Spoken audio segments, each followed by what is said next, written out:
உன் வார்த்தைகள் கேட்கப்பட்டது என்று வேதவசனம் சொல்லுகிறது.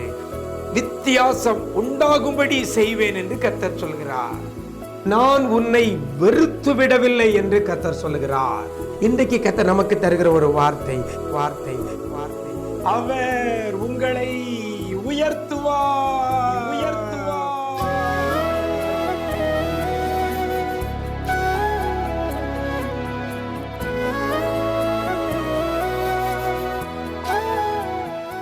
கிறிஸ்துவில் பிரியமானவர்களே, ஆண்டவரும் இரட்சகருமாகிய இயேசு கிறிஸ்துவின் ஈடு இணையற்ற நாமத்தில் உங்களுக்கு அன்பின் வாழ்த்துக்கள். நல்லா இருக்கிறீங்களா? எல்லாரும் ஆண்டவர் கிருபையில சூப்பராக இருப்பீங்கன்னு கர்த்தருக்குள் நம்புகிறேன். இந்த நாளிலே கூட இன்றைய விசேஷித்த வார்த்தை நிகழ்ச்சி மூலமாக வேதத்திலிருந்து ஒரு வசனத்தை உங்க முன்னால வைக்கிறேன். யாக்கோபு 4ஆம் அதிகாரம் 10ஆம் வசனம் இவ்வாறாக சொல்லப்படுகிறது. அவர் உங்களை உயர்த்துவார் என்று வேதவசனம் சொல்லுகிறது. அவர் உங்களை உயர்த்துவார் என்று வேதவசனம் சொல்லுகிறது. எத்தனை பேர் உயர்த்தப்படணும்னு ஆசைப்படுறோம்? எல்லாருமே நம்ம உயர்ந்து இருக்கணும், வேலை பார்க்குற இடத்துல உயர்ந்து இருக்கணும், என் குடும்பம் உயர்ந்திருக்கணும், படிப்பில் உயர்ந்திருக்கணும், பொருளாதாரத்தில் உயர்ந்திருக்கணும், அறிவில் உயர்ந்திருக்கணும், ஆரோக்கியத்தில் உயர்ந்திருக்கணும். அப்படிதான் எல்லாரும் விரும்புகிறோம். பெற்றோர்கள் தங்கள் பிள்ளைகள் எல்லாம் உயர்ந்திருக்கணும்னு சொல்லி விரும்புகிறோம். என் ஆண்டவரும் அதைத்தான் சொல்லுகிறார். அவருடைய வேலை உயர்த்துகிறது தான். நீங்களும் நானும் தாழ்ந்த நிலையில இருப்பது ஆண்டவருக்கு பிரியமல்ல. நீங்களும் நானும் கஷ்டப்பட்ட நிலையில இருந்து கொண்டிருப்பது ஆண்டவருக்கு சித்தமும் அல்ல. உயர்ந்த நிலையில இருப்பதற்குத்தான் ஆண்டவர் விரும்புகிறார். உங்களை என்னையும் உயர்த்துவதற்காகவே அவர் சிலுவையின் மரண பரியந்தம் தன்னை தாழ்த்தினார் என்று சொல்லப்பட்டிருக்கிறது. எனக்கு அருமையான தேவஜனமே, அப்படிப்பட்ட ஆண்டவர் உங்களை உயர்த்துவார் என்று சொல்லப்படுகிறது. அதுக்கு முன்னால் இந்த வசனத்துல ஒரு வேர்ட் இருக்கிறது. என்னன்னா, அப்பொழுது அப்பொழுது அவர் உங்களை உயர்த்துவார். அப்பொழுதுனா எப்பொழுது? வேதவசனம் சொல்லுகிறது, கர்த்தருக்கு முன்பாக தாழ்மைப்படுங்கள், அப்பொழுது அவர் உங்களை உயர்த்துவார். உயர்த்தப்பட வேண்டும் என்று சொல்லி விரும்புகிற தேவ பிள்ளையே, உயர்ந்த நிலைக்கு வர வேண்டும் என்று சொல்லி விரும்புகிற தேவ பிள்ளையே, நீங்கள் விரும்புகிற எதிர்பார்த்திருக்கிற உயர்வை என் தேவனாலே மட்டுமே உங்களுக்கு தர முடியும். உங்களை உயர்ந்த நிலையில கொண்டு வைப்பதற்கு என் ஆண்டவரால் மட்டுமே முடியும். ஆடுகள் மேய்ச்சிக்கிட்டு இருந்த தாவீத, மேய்ப்பனாக இருந்த தாவீத ராஜாவாக உயர்த்தினது கர்த்தர். அப்போ உயர்ந்த நிலைமைக்கு கொண்டு போவது கர்த்தர் தான். கர்த்தரால் மட்டுமே உயர்த்தப்பட முடியும். அப்படின்னா நம்ம என்ன செய்யணுமா? அந்த உயர்த்துகிற கர்த்தருக்கு முன்பாக நம்ம தாழ்மையாய் நம்ம இருக்கணும்னு சொல்லி வேதவசனம் சொல்கிறது. கர்த்தருக்கு முன்பாக தாழ்மைப்படுங்கள், அப்பொழுது அவர் உங்களை உயர்த்துவார். நம்மை தாழ்த்துகிறோமா? நம்ம தாழ்த்துகிறோமா? எனக்கு அருமையான தேவஜனமே, நம்மை தாழ்த்தினால் கர்த்தர் நம்மை உயர்த்துவார். நம்ம கர்த்தருக்கு முன்பாக நம்மை தாழ்த்தாத வரைக்கும் கர்த்தர் நம்மளை உயர்த்த முடியாது.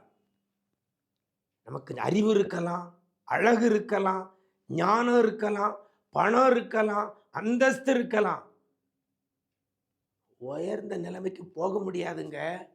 பணத்தை வச்சுக்கிட்டு உயர்ந்த நிலைமைக்கு போக முடியாது. கர்த்தர் நம்மளை உயர்த்தினா மட்டுமே நாம உயர்ந்த நிலைக்கு செல்ல முடியும். அப்படின்னா கர்த்தருக்கு முன்பாக நம்ம தாழ்மையாய் நடந்து கொண்டால் கர்த்தர் நம்மை உயர்த்துவார். உங்களுக்கு அறிவு இருக்கணும்னு அவசியம் இல்லை, உங்களுக்கு பட்டம் படிப்பு இருக்கணும்னு அவசியம் இல்லை, திறமை தாளந்து இருக்கணும்னு அவசியம் இல்லை, அந்தஸ்து நிறைந்த குடும்பத்தில் பிறந்திருக்கணும்னு அவசியம் இல்லை. கர்த்தருக்கு முன்பாக உங்களை தாழ்த்துங்கள். இன்னைக்கு அநேகர் பெருமை பாராட்டி கொண்டிருக்கிறோம். ஆண்டவருடைய கிருபை அறிந்து கர்த்தருக்கு முன்பாக நம்மை தாழ்த்தினால் அவர் நம்மை உயர்த்துவார்.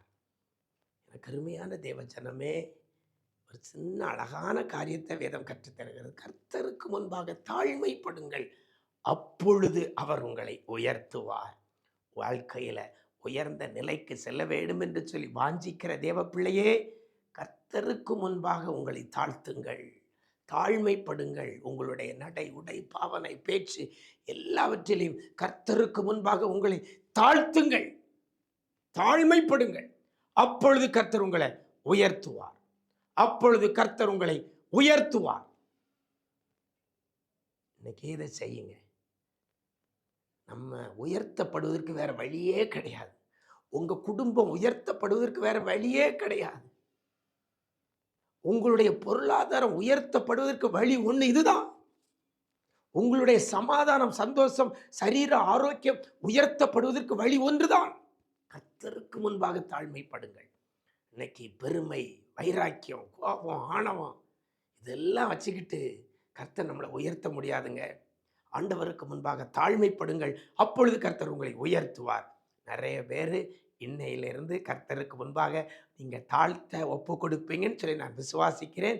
அப்படி தாழ்த்துகிற பிள்ளைகளை கர்த்தர் நிச்சயமாய் உயர்த்துவார், நிச்சயமாய் உயர்த்துவார்.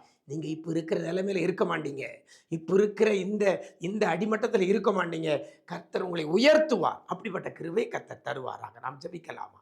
எங்களை நேசிக்கிற நல்ல பிதாவே, ஆசீர்வதிக்கப்பட்ட நல்ல நாளிலே கூட கர்த்தருக்கு முன்பாக தாழ்மைப்படுங்கள். அப்பொழுது அவர் உங்களை உயர்த்துவார் என்ற வேத வசனத்தின்படி என் தேவன் பிள்ளைகளை உயர்த்தும்படியாய் ஜெபிக்கிறோம் ஐயா. யார் யார் பெருமை, வைராக்கியம், ஆணவம் இவைகளிலிருந்து ஆண்டவரை எல்லாவற்றையும் ஒதுக்கி வச்சுட்டு ஆண்டவருக்கு முன்பாக தன்னை தாழ்த்து அர்ப்பணிக்கிறார்களோ அப்படிப்பட்ட பிள்ளைகளை ஆண்டவர் நீர் உயர்த்தும்படியாய் ஜெபிக்கிறோம். ஆண்டவரே, உமக்கு முன்பாக தன்னை தாழ்த்துகிற பிள்ளைகளை என் தேவனாகிய கர்த்தர் பூமியில உயர்ந்த இடத்துல கொண்டு வையுங்கப்பா. பொருளாதாரத்துல, சரீர ஆரோக்கியத்துல, குடும்ப சமாதானத்துல, சந்தோஷத்துல, வேலை பார்க்கிற இடத்துல, கையின் பிரயாசத்துல, தொழிலில, ஆவிக்குரிய காரியத்துல பிள்ளைகளை உயர்த்தும்படியாய் ஜெபிக்கிறோம். தேவன் செய்ய போறதற்காக நன்றி அப்பா. இந்த நாள் முழுவதும் இப்படி பிரசன்னத்துல மூடிக்கொள்ளுங்க. இதிலும் பெரிதானவைகளை காண உதவி செய்யுங்க. இரத்த கோட்டைக்குள் மறைத்துக் கொள்ளுங்க. மீட்பர் இயேசுவின் மூலம் ஜெபிக்கிறோம் நல்ல பிதாவே. ஆமென், ஆமென். பிரியமானவர்களே, கர்த்தர் உங்களை உயர்த்தணும்னா கர்த்தருக்கு முன்பாக உங்களை தாழ்த்துங்கள், தாழ்மையாய் நடந்து கொள்ளுங்கள். அப்பொழுது கர்த்தர் உங்களை உயர்த்துவார். God bless you.